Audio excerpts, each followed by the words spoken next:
So where does watercolor paint come from? We know paint often comes in these tubes or trays, but was it always this way? What if I told you watercolor paint goes back, way back, almost 17,000 years ago? Don't believe me? Let me prove it to you.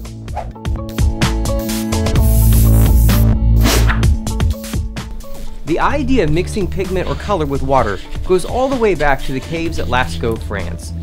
These beautiful paintings were created by simply grinding things such as charcoal, colored rocks, and flowers into a powder. Then, they simply added water as a binder and voila, you have watercolor paint. Well, very primitive paint, but hey, it's still here 17,000 years later. Fast forward to the 1400s, when artists started creating and using watercolor paint similar to what we know today. Unfortunately, even in the 1400s, they were still mixing and grinding their own pigments. And like any good cook, they would keep their recipes a secret. Great for them, bad for other artists.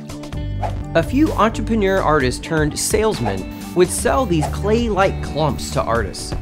The paints were hard, and artists would have to grind the clumps into small bits and add water. Lots of work. But in 1766, a man named William Reeves began selling his dried cakes that only needed a little bit of water to activate. His secret ingredient was, get this, honey, which made the cakes bendable or pliable and could be made into different shapes. Pretty cool. Now, professional and amateur artists could buy easily accessible, quality paint you could use just about anywhere. However, they were not cheap. I mean, look at these fancy shields on them.